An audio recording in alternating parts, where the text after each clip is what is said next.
You are adapting to your leading edge place. You are understanding that you are source energy expressing here. That you are old, wise, genius creators. Here in what you see as the all-time best ever platform for creating. A place of contrast which stimulates your desire. A place in which you can focus. Focus, what a wonderful word. A place in which you, through your personality, through your perspective, from your place of selfish perspective, we like to throw that in because it is inevitable. You cannot help but see through the eyes of self. And so when the self that is you in this human personality observes from your very important perspective, you come to conclusions or preferences. And when you do, without even consciously knowing it, you generate a vibration that speaks to what your preference is. And that vibration that emits from you is a request that goes out to the source from which you have come. That summons current or energy and all manner of resources to you, the projector of the vibration. That's our way of saying what you say when you say, ask and it is given. The distinction that we like to make is that you are asking sometimes when you're not even using words. You are asking when you are perceiving. You are asking when you are concluding. Preferences are being born from you at all levels of your being. And every request, preference, desire, statement of intent is heard and answered. So, why are we all here together today? What is this art of allowing business about? Well, from our perspective, if you can come into conscious awareness of the vibration that is your desire, and then you will work, it really is what your work is, to align your day-to-day, moment-to-moment vibration with that vibration of your desire. Now you are a deliberate creator. Until you are doing it on purpose, you are a creator, but not necessarily a deliberate creator. You cannot help but create your experience because you cannot help but perceive, and you cannot help but offer preference, and you cannot help but offer a vibration. But until you are deliberately reaching for thought with the singular intent of finding thought that matches the vibration of your intent, the vibration of your source energy, the vibration of who you really are, then you cannot be deliberate. And there is a whole lot of creating by default going on all around you, maybe even in your own experience, because as you come into this environment, you become observers, which is a good thing. You become speculators, which is just fine, but most of you do not offer your thought vibration with any real intent of measuring it against something that is stable. And that stable thing that we're encouraging you to measure it against is your own desire, and the desire that comes forth from that which is you as source. So how do you go about doing that? Well, it's really a lot more simple than most people believe at first. Your emotions let you know what your vibrational content is. And the better you feel, the more you are in alignment with who you really are. The worse you feel, the more out of alignment you are in the moment of your feeling. So when you say, I would like to have more money, and you really mean it because your life experience has helped you to identify that there are many things that are life-giving in nature and just plain fun that you would like to do or have or be because of the money. When you say, I want more money, but then you are worried because you do not have enough money, you are not using your guidance system to bring yourself into alignment with your own desire. And the feeling of worry is your indicator that there is misalignment. That feeling of worry is the indicator that there is resistance within your vibrational stance. Meaning, you've got this vibration of desire going on. Contrast has helped you to identify it.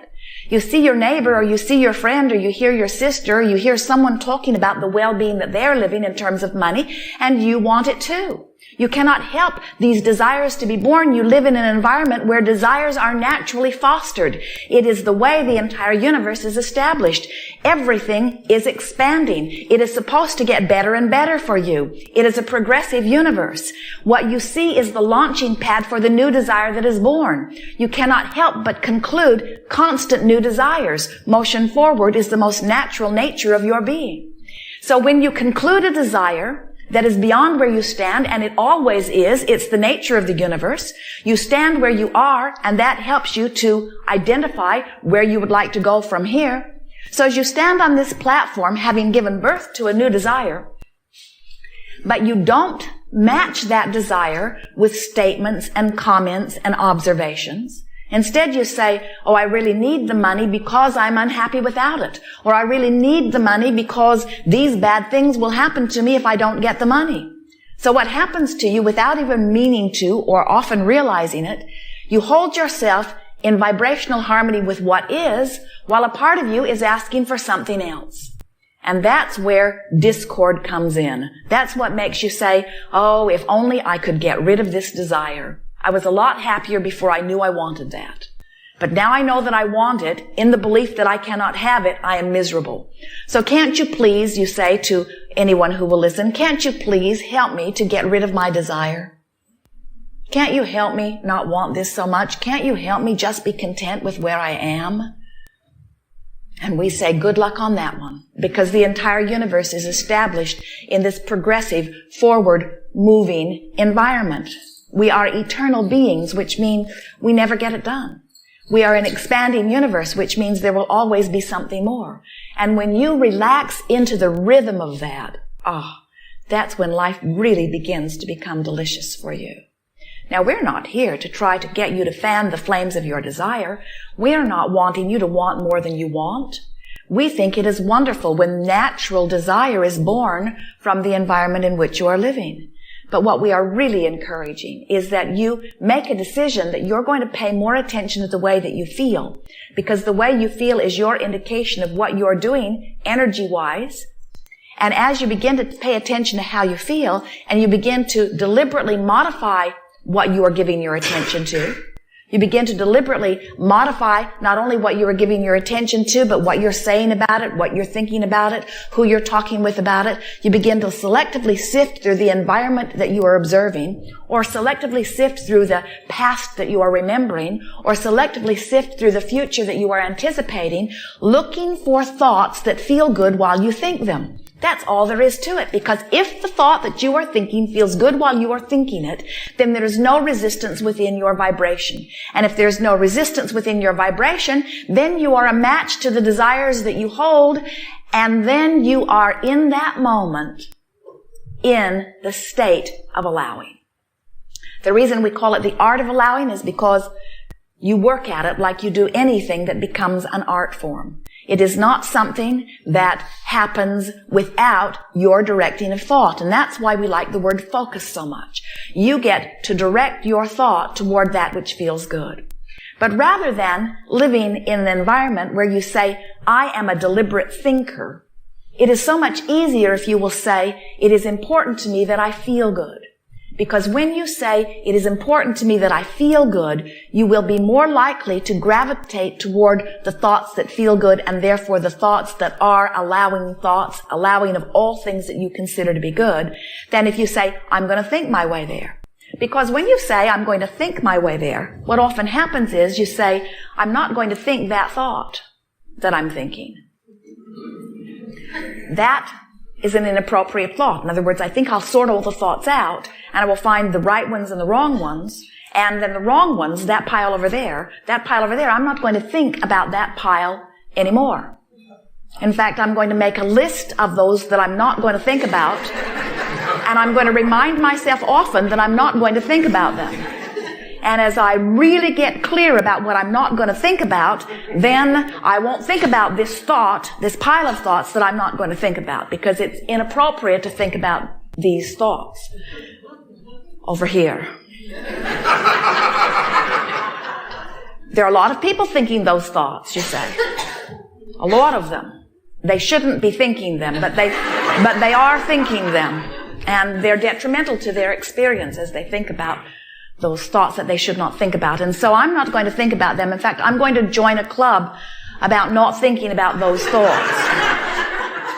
There are a lot of people that will join me in my protest against those thoughts. And as we gather together in our resources and numbers, pushing very diligently against those thoughts, eventually we will eradicate those thoughts. Eventually we will eliminate that pile of thought. Did you see it? That pile of thought, we will eventually get rid of that pile of thought. And we say, not going about it in that way, you won't. Because in every moment that you are giving any attention to anything, you are including it in your vibration. So that's what goes wrong with wanting something that doesn't seem to come to you. There is this sort of human tendency to justify the new result that you are looking for by fanning the flames of what's wrong with where you stand.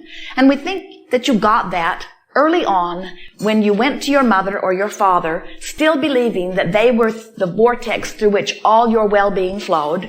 And we acknowledge in the beginning it sort of looked that way. So as you want something that you do not have, you discovered early on, most of you, with most of your parents and guardians, that if you would plead a pretty good case of need, you were more likely to get it than if you just wanted it. So you got really good at pointing out how badly you needed things. So that even today, in your prayers to that which you call God, in your requests from the universe, you're still without meaning to sort of pleading your case from a place of need.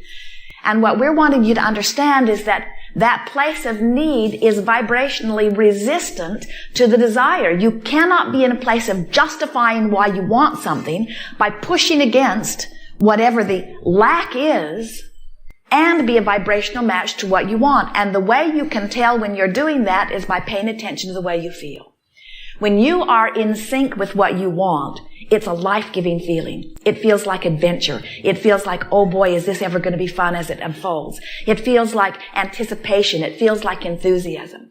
But if you are thinking about something that you want and it feels like worry, or it feels sort of hopeless, or you feel overwhelmed by the idea of it, or you don't believe you can do it, or you feel sort of suffocated by where you are, those negative emotions are the indicator that you are fanning the flames of a desire that you are not vibrationally up to speed with. So the art of allowing is really only about, it's such a simple thing when you get your thoughts around it. It's only about aligning the energy within you. It's not about understanding what anybody else wants. It's not about getting them to agree with what you want.